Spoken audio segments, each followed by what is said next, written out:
হ্যাঁ বন্ধুরা, নিশ্চয়ই একজন মহিলার কান্না শুনলেন। এই মহিলাটা কারা জানেন? এই মহিলাটা হয়েছে আসামের একজন মহিলা।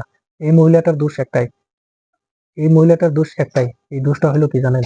নিশ্চয় জানেন না। এই দোষটা হলো আসলে সে ইসলাম ধর্মের মানুষ, সেই জন্য তাকে এরকম করে কাঁদতে হইতেছে। দেখেন বন্ধুরা, আসামে আসামে উচ্ছেদ প্রক্রিয়া আরম্ভ হয়েছে। এখন উচ্ছেদ আরম্ভ হয়ে গেছে। সরকারি ভূমি দখলকারী যত মানুষ আছে, সেই মানুষগুলার বর্তমান উচ্ছেদ করতেছে। ভালো একটা প্রক্রিয়া আরম্ভ করছে, কিন্তু একদিক দিয়ে দেখবার গেলে খুব খারাপ করতেছে। কি খারাপ করতেছে? এই উচ্ছেদ প্রক্রিয়াটা বর্তমান কোন জায়গা দিয়ে আরম্ভ করছে জানেন? এই উচ্ছেদ আসলেতে আসামের মধ্যে দুই তরফা রাজনীতি একটা আরম্ভ হয়েছে, যে হিন্দু মুসলিমের রাজনীতি। এই হিন্দু মুসলিমের রাজনীতির মধ্যে একটা ভালো একটা মানে রাজনীতি দেখা গেছে।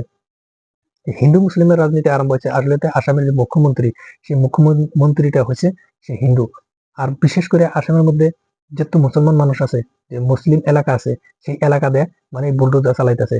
তাদেরকে খ্যাত খ্যাত ঘর বাড়ি সবকিছু ভেঙে দেওয়া হইতেছে। এটা একটা এক ধরনের দেখবার গেলে কি এটা একটা এক ধরনের রাজনীতি করতেছে। আগামী ইলেকশন আইতেছে, যে 2026 সনের ইলেকশন। সেই ইলেকশনে জিতার জন্য বিজেপি সরকারে কত ধরনের কৌশল অবলম্বন করতেছে, সেগুলা যারা জানে তারা বলতে পারবে। আমাদের চোখের সামনে দেখা যাচ্ছে যে একজন মহিলা মানুষ কাঁদতেছে আসলে সে কাঁদতেছে কিসের জন্য? তার আসলে ঘর, সে মানুষটা গরিব, কিন্তু সে একটা খ্যাত করছিল। এই খ্যাত বুলডোজার আইনে আসাম সরকারে খ্যাত গুলা যে আবাদ করছিল, সেই আবাদ গুলা বুলডোজার দিয়ে ভাঙিয়ে দিছে, আবাদ গুলো খতিয়ার গুলো ভেঙে দিছে। দেখেন, গরিব অসহায় মানুষ আসলে সরকারে যদি উচ্ছেদ করছে যে জায়গায় থেকে উচ্ছেদ করে, সেই জায়গায় থেকে যে কটা মানুষ উচ্ছেদ করে, সেই মানুষ করার ফুটি লিস্ট থেকে ফুট গুলো কেটে দিতেছে। আসলে আসাম সরকার এটা কি রাজনীতি আরম্ভ করছে আসলে কেউ বলতে পারতেছে না।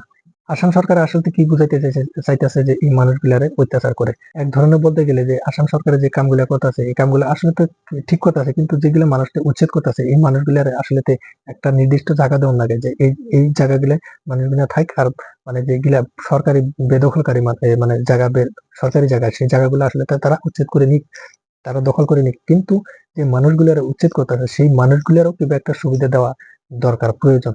কিন্তু সেইখানে তা না করে যেগুলো মানুষ উচ্ছেদ করতেছে, সেইগুলো মানুষ যে যেখানে যাই যাক, সরকারের কোনো আসা যায় না। কিন্তু এখানে আরেকটা কাজ দেখা গেছে, যে হিন্দু লোকদের যদি কোনো জায়গার থেকে যদি উচ্ছেদ করবা লাগা হয়েছে, তাহলে সেখানে দেখা গেছে যে তাদেরকে মাটি দিছে।